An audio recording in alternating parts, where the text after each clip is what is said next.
ನಮ್ಮೆಲ್ಲರಿಗೂ ಆರಾಧ್ಯ ದೈವ, ನಡೆದಾಡುವ ದೇವರು ಎಂದು ಪ್ರಖ್ಯಾತಿಯಾಗಿದ್ದಂಥ ಪರಮ ಪೂಜ್ಯ ಶ್ರೀ ಶ್ರೀ ಶ್ರೀ ಶಿವಕುಮಾರ ಮಹಾಸ್ವಾಮಿಗಳನ್ನು ಸ್ಮರಿಸಿಕೊಂಡು, ಅದೇ ಪ್ರಕಾರ ಚಿಕ್ಕತೊಟ್ಟಿಲಕೆರೆಯಲ್ಲಿ ಲಿಂಗೈಕ್ಯರಾಗಿರ್ತಕ್ಕಂಥ ಶ್ರೀ ಅಟವಿ ಲಿಂಗ ಮಹಾಸ್ವಾಮಿ ಶಿವಲಿಂಗ ಮಹಾಸ್ವಾಮಿಗಳವರನ್ನು ಸ್ಮರಿಸಿಕೊಂಡು, ಕಾರದ ಮಹಾಶಿವಯೋಗಿ ಮಹಾಸ್ವಾಮಿಗಳನ್ನು ಸ್ಮರಿಸಿಕೊಂಡು ನನ್ನ ಮಾತುಗಳನ್ನು ಇವತ್ತು ಆರಂಭ ಮಾಡ್ತಾ ಇದ್ದೇನೆ. ಸ್ನೇಹಿತರೆ, 116 ವರ್ಷದ ಹಿಂದೆ ಈ ಕ್ಷೇತ್ರದಲ್ಲಿ ಪವಾಡ ಜರುಗುತ್ತೆ. ಏನಪ್ಪ ಆ ಪವಾಡ ಅಂತ ಹೇಳಿದ್ರೆ ಯಾವ ವಿಜ್ಞಾನಿಯೂ ಅರ್ಥ ಮಾಡ್ಕೊಳ್ಳೋದಕ್ಕೆ ಸಾಧ್ಯ ಇಲ್ಲ. ನಮಗೆ 98.4 ಡಿಗ್ರಿ ಟೆಂಪರೇಚರ್ ಇದ್ದರೆ ಅದು ನಾರ್ಮಲ್ ಟೆಂಪರೇಚರ್ ಅಂತೀವಿ. 98.5 ಆದರೆ ಜ್ವರ ಬಂತು ಅಂತೀವಿ. ಅದೇನಾದರೂ 100 ಡಿಗ್ರಿಗೆ ತಲುಪಿದ್ರೆ ಕಂಬಳಿ ಒದ್ಕೊಂಡು ಡಾಕ್ಟ್ರ್ ಹತ್ರ ಹೋಗಕ್ಕೆ ಹೋಗ್ತೀವಿ. ಏನು ಕೆಂಪಣ್ಣ, ನೀನು ಅದೇ ಮಾಡ್ತೀಯಲ್ವಾ? ಅಂತಹ ಸಂದರ್ಭದಲ್ಲಿ ಪರಮ ಪೂಜ್ಯ ಸ್ವಾಮೀಜಿಯೊಬ್ಬರು ಕುದಿಯುವ ನೀರಿನಲ್ಲಿ ಸ್ನಾನ ಮಾಡ್ತಾರೆ. ಕುದಿಯುವ ನೀರು ಬಿಸಿ ನೀರಲ್ಲ, ಕುದಿಯುವ ನೀರಿನ ಟೆಂಪರೇಚರು 100 ಡಿಗ್ರಿ ಮೇಲೆ ಇರುತ್ತೆ. ಸಾಮಾನ್ಯವಾಗಿ ನಾವು ಒಂದು ಮೆಣಸಿನಕಾಯಿ ಜಾಸ್ತಿ ತಿಂದರೆ ಖಾರ ಆಗುತ್ತೆ, ಅಸಿಡಿಟಿ ಬರುತ್ತೆ, ಡಾಕ್ಟರ್ ಹತ್ರ ಹೋಗಿ ಔಷಧಿ ತಗೊಳ್ತೇವೆ. ಮೆಣಸಿನಕಾಯಿ ಬಿಲ್ಲುವ ಪತ್ರೆಯನ್ನು ಮಿಕ್ಸ್ ಮಾಡಿಕೊಂಡು ಉಂಡೆ ಮಾಡಿಕೊಂಡು ತಿಂದರು ಅಂದರೆ ಅದು ಯಾವ ಶಕ್ತಿ ಅಂಥೇಳಿ ನಾವು ನೋಡಬೇಕಾಗ್ತದೆ. ಪರಮ ಪೂಜ್ಯ ಮಹಾಸ್ವಾಮಿಗಳಿಗೆ ಆ ದೈವ ಶಕ್ತಿ ಬಹುಶಃ ಇಲ್ಲದೆ ಹೋಗಿದ್ರೆ ಅದನ್ನು ಮಾಡೋದಕ್ಕೆ ಸಾಧ್ಯ ಆಗೋದಿಲ್ಲ. ಯಾವ ವಿಜ್ಞಾನಿಯೂ ಕೂಡ ಇದನ್ನು ಅರ್ಥ ಮಾಡ್ಕೊಳ್ಳೋದಕ್ಕಾಗೋದಿಲ್ಲ. ಅಂತಹ ಮಹಾಸ್ವಾಮಿಗಳು ಒಬ್ಬ ಪವಾಡ ಪುರುಷನಾಗಿ ಈ ಭಾಗದಲ್ಲಿ ಜನಸಮುದಾಯದ ಸೇವೆಯನ್ನು ಮಾಡ್ತಾರೆ. ಒಳ್ಳೆಯದನ್ನ, ಧರ್ಮವನ್ನು ಹೇಳ್ಕೊಡ್ತಾರೆ.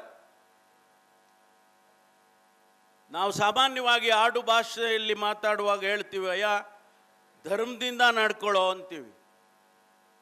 ಧರ್ಮ ಅಂದರೆ ಜಾತಿ ಅಲ್ಲ, ಧರ್ಮ ಅಂದರೆ ರಿಲಿಜಿಯನ್ ಅಲ್ಲ. ಧರ್ಮ ಅಂತ ಹೇಳಿದರೆ ಅದನ್ನು ನಾವು ಆಂಗ್ಲ ಭಾಷೆಯಲ್ಲಿ ರೈಟಿಯಸ್ನೆಸ್ ಅಂತ ಕರಿತೀವಿ. ಅಂದರೆ ಯಾರಿಗೂ ಮನಸ್ಸನ್ನು ನೋಯಿಸಬಾರ್ದು, ಯಾರಿಗೂ ಮೋಸ ಮಾಡಬಾರ್ದು, ಯಾರಿಗೂ ಅನ್ಯಾಯ ಮಾಡಬಾರ್ದು. ಅದನ್ನೇ ನಾವು ಧರ್ಮ ಅಂತ ಕರಿತೇವೆ. ಆ ರೀತಿ ಧರ್ಮದಿಂದ ನಡ್ಕೊಳ್ಳಿ ಅಂತೇಳಿ ಸ್ವಾಮೀಜಿಯವರು ಇಲ್ಲಿ ಕೂತ್ಕೊಂಡು ನಮ್ಮ ಈ ಸಮುದಾಯಕ್ಕೆ ತಿಳಿ ಹೇಳಿದ್ದಾರೆ. ಹಾಗಾಗಿ ಇವತ್ತು ಅವರನ್ನು ನಾವು 116 ವರ್ಷದ ನಂತರ ಸ್ಮರಿಸ್ಕೊಳ್ತಾ ಇದ್ದೀವಲ್ಲ, ಅದೇ ಒಂದು ದೊಡ್ಡ ಕೆಲಸ ಅಂಥೇಳಿ ನಾನು ಪೂಜ್ಯ ಸ್ವಾಮೀಜಿಯವರಿಗೆ ವಿಶೇಷವಾದ ಅಭಿನಂದನೆಯನ್ನು ಸಲ್ಲಿಸ್ತೇನೆ. ನಾನು ಇಲ್ಲಿ ಆ ಗದ್ದುಗೆ ಕಾರ್ಯಕ್ರಮ ಕೆಲಸ ನಡೆಯುವಾಗ ಅನೇಕ ಬಾರಿ ಬಂದು ಹೋಗಿದ್ದೇನೆ. ಭಾಳ ಜನ ಏನು ಈ ಪರಮೇಶ್ವರು, ಭಾಳ ಜನ ಕೇಳಿದ್ದಾರೆ ನನಗೆ, ಇದೇನು ಇಲ್ಲಿ ಬಂದು ಹೋಗ್ತಾರಲ್ಲ ಪರಮೇಶ್ವರು. ನಮ್ಮ ಕುಮಾರ ಕೇಳಿದ್ದಾನೆ, ಏನು ಸಾರ್ ನೀವು ಭಾಳ ಬಂದು ಹೋಗ್ತೀರಿ ಕಾರದ ಮಟ್ಟಕ್ಕೆ ಅಂತ. ಅಪ್ಪ, ಅಲ್ಲಿ ಏನೋ ಒಂದು ಶಕ್ತಿ ಇದೆ. ನಾನು ಸಾಮಾನ್ಯವಾಗಿ ಹೋಗೋನಲ್ಲ, ನನ್ನದೇ ಆದ ಚಿಂತನೆಯಲ್ಲಿ ಇರೋವಂಥವನು. ನಾನು ಒಬ್ಬ ವಿಜ್ಞಾನ ಕ್ಷೇತ್ರದಿಂದ ಬಂದಂಥವನು. I come from a scientific background. ಹಾಗಾಗಿ ನನಗೆ ಯಾವುದೋ ನಂಬಿಕೆ ಬರ್ತದೆ ಅಂತ ಹೇಳಿದರೆ ಸ್ವಾಭಾವಿಕವಾಗಿ ಕುಮಾರ್ ಅಂತವ್ರಿಗೆ ಆಶ್ಚರ್ಯ ಆಗ್ತದೆ. ಅನೇಕ ಸಂದರ್ಭದಲ್ಲಿ ಬಂದಿದ್ದೇನೆ. ಬಹುಶಃ ಇಲ್ಲಿರ್ತಕ್ಕಂಥ ಆ ಶಕ್ತಿ ಪೀಠ ಬಹುಶಃ ಭಾಳ ಜನರಿಗೆ ಅದರ ಅನುಭವ ಆಗಿರ್ಬೋದು ಅಂತ ಹೇಳಿ ನಾನು ಅಂದ್ಕೊಳ್ತೇನೆ. ಹಾಗಾಗಿ ಇವತ್ತು ಭಾಳ ಸಂತೋಷದಿಂದ ನಾನು ಈ ಕಾರ್ಯಕ್ರಮದಲ್ಲಿ ಭಾಗವಹಿಸಿದ್ದೇನೆ. ಈ ಕ್ಷೇತ್ರ ಇನ್ನೂ ಉಜ್ವಲವಾಗಿ ಬೆಳೆಯುತ್ತೆ. ಈ ಜನಸಮುದಾಯಕ್ಕೆ ಅವರ ಮನಸ್ಸುಗಳನ್ನು ಬದಲಾವಣೆ ಮಾಡಬೇಕು ಅನ್ನುವಂಥದ್ರಲ್ಲಿ ಯಶಸ್ವಿ ಕೂಡ ಆಗುತ್ತೆ ಅಂತೇಳಿ ನಾನು ಹಾರೈಸ್ತೇನೆ. ಸ್ನೇಹಿತರೆ, ನಿನ್ನೆ ದಿವಸ ನಾನು ಚಿತ್ರದುರ್ಗ ಜಿಲ್ಲೆಯ ಮೊಳಕಾಲ್ಮೂರಿನ ಹತ್ರ ನಾನು ಸಿದ್ದಯ್ಯನಹಟ್ಟಿ ಅಂತೇಳಿ ಅಲ್ಲಿ ಕಾರ್ಯಕ್ರಮಕ್ಕೆ ಹೋಗಿದ್ದೆ. ಅಲ್ಲಿ ಇಲ್ಕಲ್ ಮಠದ ಸ್ವಾಮೀಜಿಯವರು ಒಂದು ಶಾಖಾ ಮಠ ಮಾಡಿದ್ದಾರೆ. ಆ ಕಾರ್ಯಕ್ರಮಕ್ಕೆ ಹೋಗಿದ್ದೆ ನಾನು. ಅಲ್ಲಿ ಅವರು ಆಡಿದ ಮಾತುಗಳನ್ನು ಇವತ್ತು ನಾನು ಸ್ಮರಿಸ್ಕೊಳ್ತೇನೆ. ಪ್ರಪಂಚ ಬಹಳ ವೇಗವಾಗಿ ಬೆಳೀತಾ ಇದೆ, ಪ್ರಪಂಚ ವೇಗವಾಗಿ ಹೋಗ್ತಾ ಇದೆ, ಜನಸಮುದಾಯದ ಮನಸ್ಸು ಕೂಡ ಅಷ್ಟೇ ವೇಗವಾಗಿ ಬದಲಾವಣೆ ಆಗ್ತಾ ಇದೆ. ಆದರೆ ಯಾವ ಕಡೆ ಬದಲಾಗಬೇಕು?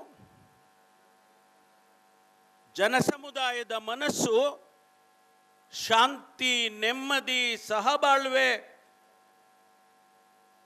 ಸಮಾನತೆ ಅದರ ಬಗ್ಗೆ ಬದಲಾವಣೆ ಆಗಬೇಕು. ಭಾರತ ಸ್ವತಂತ್ರ ಗಳಿಸಿದೆ. ಸ್ವತಂತ್ರದ ನಂತರ 78 ವರ್ಷಗಳಲ್ಲಿ ಬಹಳ ದೊಡ್ಡ ಸಾಧನೆಯನ್ನು ಮಾಡಿದೆ.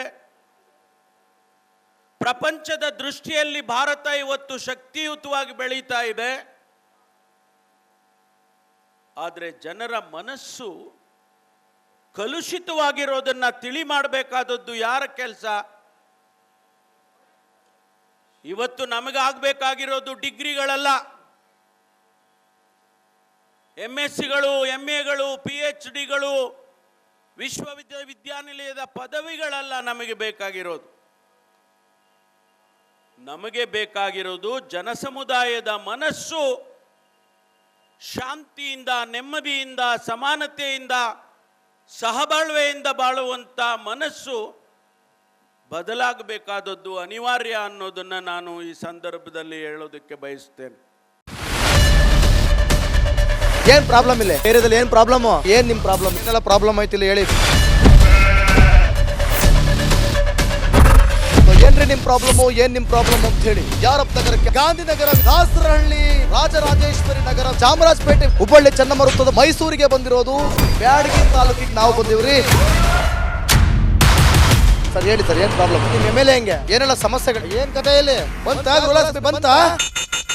ಯಾಯಪ್ಪ ಯಾವತ್ತೂ ಬಂದಿಲ್ಲ. 2 months ಇಂದ ನೀರಿಲ್ಲ. ಟ್ಯಾಂಕರ್ ಬರ್ಬೇಕಾದ್ರೆ ರೋಡ್ ಸರಿ ಇಲ್ಲ ಅಂತ ಯಾರ ಹತ್ರ ಹೋಗಿ ಹೇಳೋದಕ್ಕೆ ನಮ್ಗೆ ಯಾರು ಇಲ್ಲ. ಇಲ್ಲಿ ಕಿತ್ತೋದ್ರೆ ಏನು ಹಳ್ಳ ಹಾಳಾಗೋದ್ರು ಇದು ಯಾರು ನೋಡರೇ ಗತಿ ಇಲ್ಲ. ನಾವಿದ್ದೀವಿ ಅಂತಾರೆ. ಇವಾಗ ಯಾರು MLA ಮಗ ಒಂದ್ ದಿವಸನೂ ಬಂದಿಲ್ಲ. ಫುಲ್ ಸ್ಟ್ಯಾಂಡರ್ಡ್ ಲಕ್ಸುರಿಯಸ್ ಬೆಡ್ರೂಮ್ ಐತ್ರಿ ಅದು. Taj West End, Radisson Blu. Meeting ನಿಮ್ಗೆ ಮೀಟಿಂಗ್ ಇಲ್ಲಿ ಮಾಡ್ರಿ. ಇಷ್ಟು ವರ್ಷ ಆಯ್ತು, ಇದಕ್ಕೆಲ್ಲ ಯಾರು ಸರ್ ಜವಾಬ್ದಾರಿ? 2,000 ರೂಪಾಯಿ ಬ್ಯಾಂಕ್ಗೆ ಹೋಗ್ತೀನಿ ಬರ್ತಾ ಇದ್ದೀನಿ, ಹೋಗ್ತೀನಿ ಬರ್ತಾ ಇದ್ದೀನಿ. ಬ್ಯಾಂಕಿಗೆ ಹೋಗ್ತೀರಿ 2,000 ಮಾತ್ರ ಬರ್ತಾ ಇಲ್ಲ. 2,000 ನಂದೇ ಹೊಂಟೋಯ್ತು. ನಿಲ್ಲು ಮೇಲೆ ನೀ ಭಾರಿ ಐಟ್ ಅದಲ್ಲ ಮಾರೇ. ಬರಲ್ಲ ಕಣ್ರಿ ಸರ್.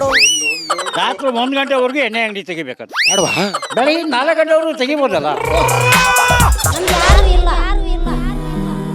ಮಗನೂ ನೋಡಲ್ಲ, ಯಾರು ನೋಡಲ್ಲ. ನಾನು ಒಬ್ಬಳು ನೋಡ್ಕೊಂತೀರಜ್ಜ. ಮೊಮ್ಮಕ್ಕಳಿಗೆ ಅಮ್ಮ ಅಪ್ಪ ಇಲ್ಲ, ಅವರು ನೋಡ್ಬೇಕು. ಬದುಕ್ತಾ ಇದೀವಿ. ದೇವ್ರು ಬಿಟ್ಟಂಗೆ ಆಗುತ್ತೆ.